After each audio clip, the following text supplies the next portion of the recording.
It was August 14th, 1971. Harold Masterson was 58 years old, and he was standing in the back row of an equipment auction outside Hays, Kansas, watching a New Holland TR-70 combine roll into the sale ring. His son Dennis was standing next to him. Dennis was 28. He had a wife, a 2-year-old daughter, and a notebook in his shirt pocket where he'd written down the maximum bid they could afford, $18,500. That number represented a loan from the Farmers State Bank that Dennis had already been approved for. Harold knew about the loan. He hadn't said much about it. The TR-70 was blue and yellow. It was the first self-propelled combine New Holland had built that didn't require a tractor to pull it. It had a 4-row corn head, a grain head for wheat, and 125 horsepower. The auctioneer said it had 640 hours on it. The previous owner had traded up.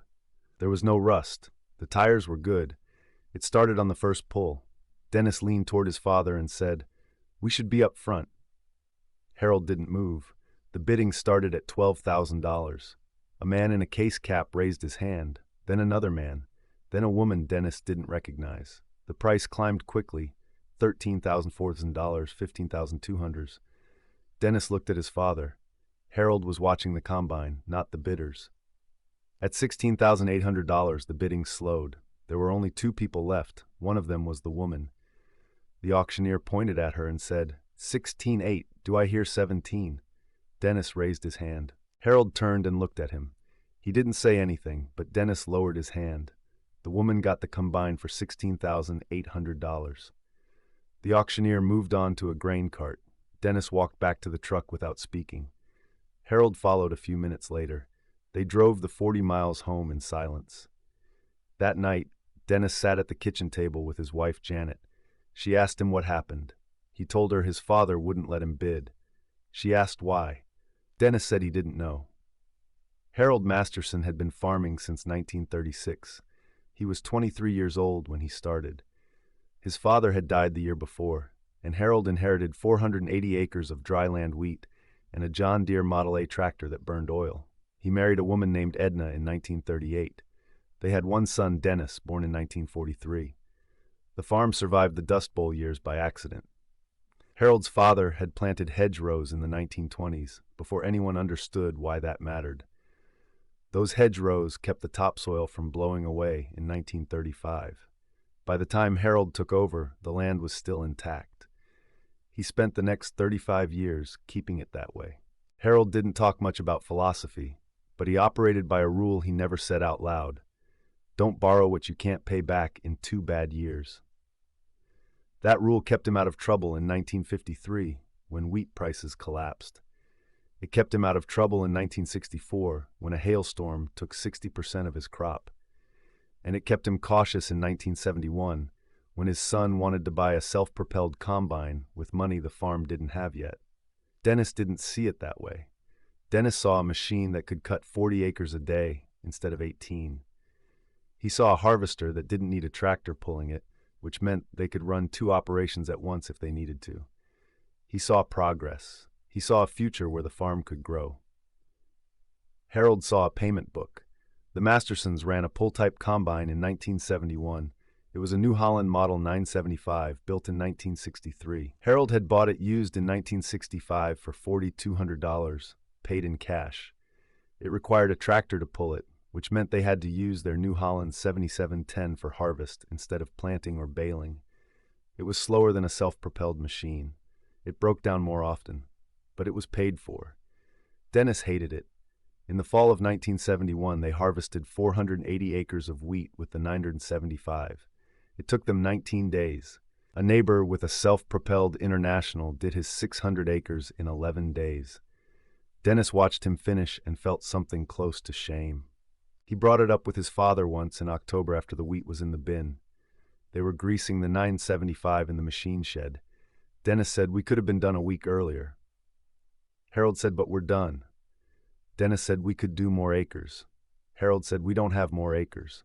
Dennis didn't bring it up again that year. In 1972, wheat prices went up. The Soviet Union bought millions of tons of American grain, and suddenly farmers who had struggled for a decade were making money again. Harold and Dennis had a good year.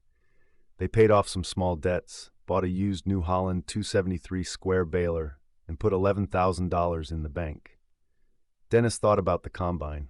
He didn't say anything. In 1973, they had another good year. Wheat hit $4.56 a bushel in December. Dennis did the math. If they increased their acreage by 30%, they could double their income in 3 years.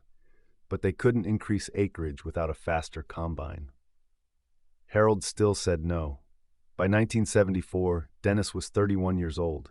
He had 2 daughters now. Janet was working part-time at the county extension office to help with expenses. Dennis was doing custom baling in the summer to bring in extra money. He was also starting to resent his father in a way he didn't have words for. That resentment turned into silence. They worked together every day, planting, spraying, fixing equipment, harvesting, but they stopped talking about the future. Dennis would mention a piece of equipment he'd seen at a dealership, and Harold would nod and change the subject. After a while, Dennis stopped mentioning it. In 1975, Harold turned 62. His knees were bad, his back hurt in the mornings. He moved slower than he used to, but he still worked full days. Dennis noticed, but he didn't say anything. He figured his father would retire when he was ready. That same year, a New Holland dealer opened in Hayes. The dealer's name was Ed Carmichael. He was 47 years old, and he'd worked for International Harvester for 20 years before switching. He knew Harold from church. One Sunday after service, Ed mentioned that he had a used TR-75 combine on his lot, a 1973 model with low hours. He said Harold should come take a look. Harold said he wasn't in the market. Ed said, "I know, but your son is." Dennis went to see the combine the following Tuesday. It was blue and yellow like the TR-70 he'd wanted 4 years earlier. It had 890 hours on it. The price was $22,000. Ed said he could get Dennis financed at 9% over 5 years. Dennis didn't tell his father about the visit. He told Janet. She asked if he was going to buy it. He said he didn't know. 2 weeks later, Dennis drove out to the dealer lot again. This time he brought a cashier's check for $2,000 as a deposit. Ed wrote up the paperwork. Dennis signed it.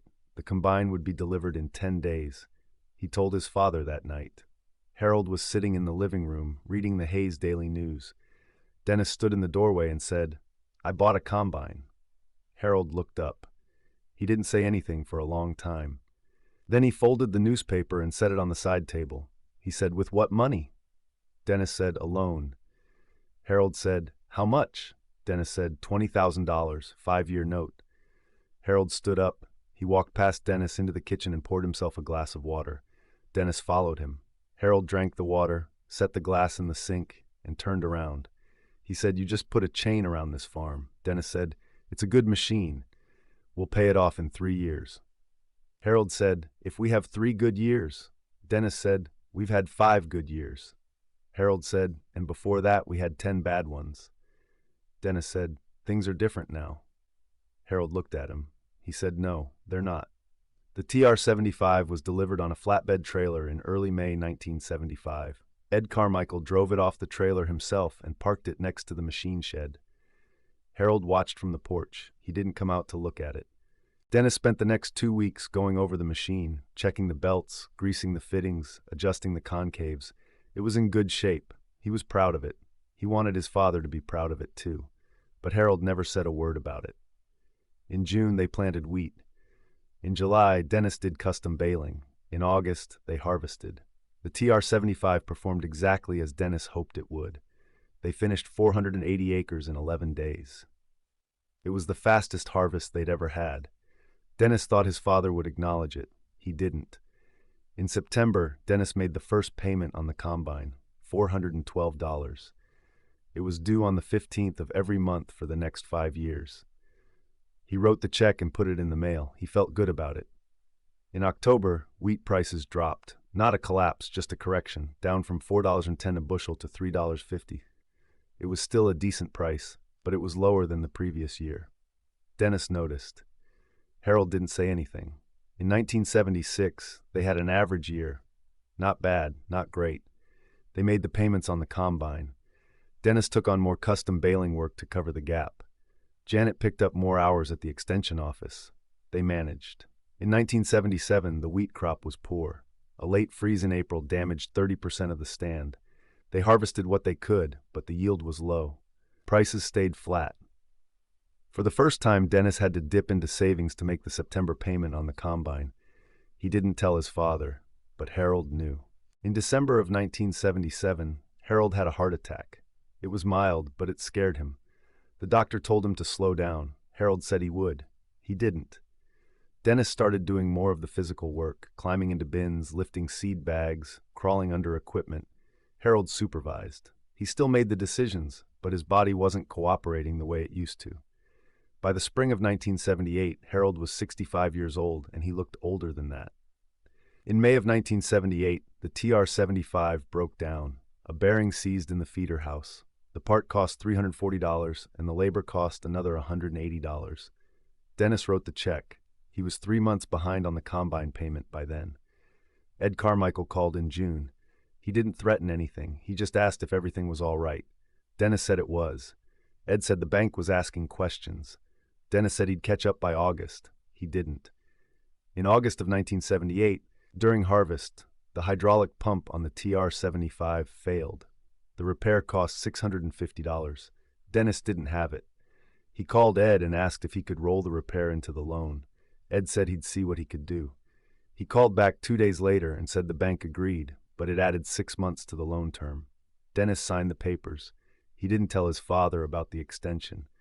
But that night, sitting at the kitchen table, Harold said, "How much do you owe on that machine?" Dennis said, "About $14,000. Harold said, "You've paid $12,000 and you still owe $14,000? Dennis didn't answer. Harold said, "That's how they get you." In 1979, wheat prices dropped again. The Soviet grain embargo created a glut in the domestic market. Prices fell to $2.80 a bushel. It was the lowest price Dennis had seen since he was a teenager. They harvested a full crop, but the income was half what it had been in 1975. Dennis couldn't make the payments anymore. He called Ed in September and told him. Ed said he'd talk to the bank. The bank agreed to defer 2 payments, but they added the interest to the principal. Dennis agreed. He didn't have a choice. By the end of 1979, Dennis owed $15,200 on a combine he'd bought for $22,000 4 years earlier. He'd paid nearly $15,000 in payments and repairs, and he was further in debt than when he started. Janet asked him if they should sell it. Dennis said no. He said they just needed 1 good year. In 1980, they didn't get a good year. They got hail in June, drought in July, and an early freeze in September. The wheat crop was a disaster. They harvested less than half of what they'd planted. Prices stayed low. Dennis sold a piece of equipment, a grain auger, to make a payment. It wasn't enough. In November of 1980, Ed Carmichael came out to the farm. He didn't call ahead. He just drove up the driveway in his truck and knocked on the door. Dennis met him on the porch. Ed said, "The bank's calling the loan." Dennis said, "I'll catch up." Ed said, "They don't think you will." Dennis said, "Give me until spring." Ed said, "They want the combine." Dennis felt something collapse inside him. He said, "You can't take it before harvest." Ed said, "They're not taking it. They're offering you a deal. You can trade it in on a smaller machine, something used, something you can handle. They'll wipe the debt and start you over." Dennis said, "I don't want to start over." Ed said, "Then you're going to lose it anyway." Dennis didn't answer. Ed stood there for a minute, then said, "Think about it. Call me in a week." That night, Dennis told his father what Ed had said. Harold listened. When Dennis finished, Harold said, "What do you want to do?" Dennis said, "I don't know." Harold said, "Do you want to keep farming?" Dennis said, "Yes." Harold said, "Then let it go." Dennis looked at him. He said, "You told me not to buy it." Harold said, "I did." Dennis said, "You were right." Harold said, "That doesn't matter now." Dennis let the combine go in December of 1980. Ed arranged the trade. Dennis got a used New Holland 975 pull-type combine, the same model they'd been running before the TR-75. It was a 1968 model with high hours, but it was paid for. The bank forgave the remaining debt. Dennis signed the papers and didn't look at the machine again. They went back to pull-type harvesting in 1981. It was slower. It required the tractor. It felt like going backward, but there was no payment due on the 15th of every month. That absence changed everything. In 1982, wheat prices started to recover. Not a boom, just a slow climb back to $3.40 a bushel. Dennis and Harold had an average year. They paid off some small debts. They fixed the roof on the barn. They didn't talk about combines. In 1983, Harold's health declined. The doctor said his heart was weak. He told Harold to retire. Harold said he'd think about it. He kept working, but he moved even slower than before. Dennis did most of the driving now. Harold rode in the passenger seat, watching. In March of 1985, Harold Masterson died in his sleep. He was 72 years old. The funeral was on a Saturday. More than 200 people came. Dennis stood next to his mother and his wife and his daughters and listened to the pastor talk about faithfulness and endurance. He thought about the combine. He thought about the loan. He thought about his father, standing in the back row of an auction in 1971, refusing to raise his hand. After the funeral, Dennis became the sole operator of the farm. His mother, Edna, stayed in the house but didn't work the land. Dennis hired a part-time hand during planting and harvest. He kept running the 975 pull type. It was slow, but it was reliable. In 1986, Dennis turned 43. His daughters were teenagers. Janet was still working at the extension office. They were stable. Not prosperous, but stable. Dennis thought about buying a self-propelled combine again. He didn't. In 1988, a neighbor retired and put his farm up for auction. The neighbor had a New Holland TR-85 combine, a newer model built in 1984. It had low hours and a clean maintenance record. Dennis went to the auction, not to buy, but to watch. The TR-85 sold for $31,000. Dennis wrote the number down in his notebook and went home. That night, he sat at the kitchen table and did the math. If he financed the machine at 10% over 6 years, the payment would be $580 a month. If wheat prices stayed stable, he could cover it. If they dropped, he couldn't. He thought about his father. He thought about the chain Harold said he'd put around the farm in 1975. He thought about the payments he'd made for 5 years and the debt that only grew. He decided not to buy the combine. In 1990, another neighbor bought a new TR-96. It was a massive machine, 180 horsepower, 6-row corn head, air-conditioned cab. The neighbor finished his harvest in 8 days. Dennis finished his in 14. The neighbor mentioned it. Dennis said, "Yeah, but you've got a payment." The neighbor said, "So? I'm making money." Dennis didn't argue. In 1993, wheat prices spiked again. The Midwest had a wet spring and a lot of farmers couldn't get their crops in. Kansas had good weather. Prices went to $4.20 a bushel. Dennis had his best year since 1975. He put $18,000 in the bank. He thought about the TR-85 again. Ed Carmichael still had a dealership in Hayes, and he called Dennis in December to tell him about a used TR-87 he'd just taken on trade. Dennis went to look at it. It was clean. Low hours, $28,000. Dennis stood next to the machine for a long time. Ed didn't push him. Finally, Dennis said, "I'll think about it." He went home and told Janet. She said, "Do you want it?" Dennis said, "I don't know." She said, "We can afford it now." Dennis said, "We could have afforded it in 1975 too." She didn't say anything. Dennis sat at the table and stared at the wall. Then he said, "If I buy it and we have 2 bad years, we lose everything." Janet said, "We didn't lose everything last time." Dennis said, "We almost did." He didn't buy the TR-87. In 1995, the 975 pull type finally wore out. A bearing went in the threshing cylinder, and the cost to rebuild it was more than the machine was worth. Dennis had it towed to the back of the property and parked it next to an old grain truck. He needed a replacement. He went back to Ed Carmichael. This time, he didn't look at new machines. He asked if Ed had any used pull types. Ed said he had a 1976 New Holland 975, the same model Dennis had been running. It had high hours, but it ran. The price was $3,800. Dennis paid cash. He ran that 975 for the next 4 years. It broke down regularly, but he kept it running with baling wire and used parts. His daughters graduated high school and moved away. Janet retired from the extension office. Dennis kept farming. In 1999, Dennis turned 56. He was the same age his father had been in 1971. He thought about that sometimes, standing in the back row of an auction, watching a machine he couldn't afford roll through the ring. That fall, Ed Carmichael called and said he had something Dennis should see. Dennis drove to Hayes. Ed showed him a New Holland TR-85, the same model Dennis had wanted in 1988. It was a 1986 model. It had 1,840 hours on it. The price was $19,500. Ed said, "You can pay cash for it." Dennis looked at the machine. He walked around it. He checked the hours. He opened the grain tank and looked inside. He climbed into the cab and sat in the seat. He thought about his father. He thought about the payment book. He thought about the 5 years he'd spent paying off a debt that only grew. Then he thought about something else. He thought about the fact that he still had a farm. He thought about the fact that he'd survived droughts and price crashes and equipment failures and the loss of his father, and he was still here. He thought about the fact that the 975 pull type, for all its problems, had never put a chain around the farm. Dennis climbed out of the cab. He told Ed he'd take it. He paid $19,500 cash.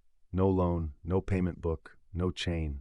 The TR-85 was delivered in October of 1999. Dennis used it for the 2000 harvest. It cut 40 acres a day. It was fast, efficient, and reliable. He finished the harvest in 9 days. It was the fastest he'd ever done it. But the strange thing was, Dennis didn't feel proud. He felt something closer to relief. And underneath that relief was a kind of understanding he hadn't expected. His father hadn't been protecting the farm from progress. He'd been protecting it from debt. And in 1971, when wheat prices were uncertain and the future was unclear, that protection was the most valuable thing he could offer. Dennis ran the TR-85 for 15 seasons. He maintained it carefully, the way his father had maintained the pull type. He never missed an oil change. He never skipped a grease fitting.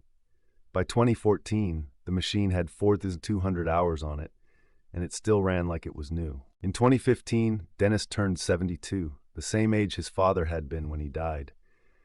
His daughters had families of their own now. Neither of them wanted to farm. Dennis sold 300 acres to a neighbor and kept a 180 for himself. He still ran the TR-85. One afternoon in September of 2015, Dennis was cleaning out the machine shed and found an old metal toolbox he hadn't opened in years. Inside was his father's notebook, the one Harold used to track expenses and yields. Dennis sat on an overturned bucket and read through it. On a page dated August 1971, Harold had written, "TR-70 auction, $16,800, too much." Underneath that, in smaller handwriting, "Dennis doesn't see it yet." Dennis stared at the page for a long time. His father had known. He'd known the loan would be too much. He'd known the payments would compound. He'd known that one bad year would turn into 3, and 3 into 5. He'd known because he'd lived through it before Dennis was born, before the hedgerows saved the farm, before stability became something you could count on. Harold hadn't said no because he didn't believe in progress. He'd said no because he'd already paid the cost of learning what debt could do. Dennis closed the notebook. He put it back in the toolbox. He walked outside and looked at the TR-85, still parked next to the shed, still ready for another season. It wasn't the combine his father had refused to buy in 1971, but it was close enough, and the fact that Dennis owned it outright, the fact that no bank had a claim on it, the fact that it had never put a chain around the farm, that was the inheritance his father had actually given him. Not a machine, not permission, not approval, but time. Time to learn, time to survive, time to understand that waiting isn't the same as failing. Dennis sold the farm in 2018. He was 75 years old. The TR-85 was included in the sale. The new owner was a young man, 32 years old, with a wife and 2 kids and a loan from the bank. He told Dennis he planned to expand, buy more land, upgrade equipment. Dennis didn't say anything. He just shook the man's hand and wished him luck. The last time Dennis drove past the old farm, the TR-85 was still parked next to the shed. It had been repainted. The new owner was taking care of it. Dennis didn't stop. He just kept driving. But he thought about his father. He thought about the auction in 1971. He thought about the combine Harold never bought, and the debt he never took on, and the 14 years Dennis spent resenting a decision he didn't understand. And he thought about the fact that in the end, his father had been right. Not because waiting was easy, not because saying no felt good, but because the farm survived. That was the thing about Harold Masterson. He didn't build an empire. He didn't grow the operation. He didn't become the biggest farmer in the county. He just kept the land. And sometimes in farming, that's enough.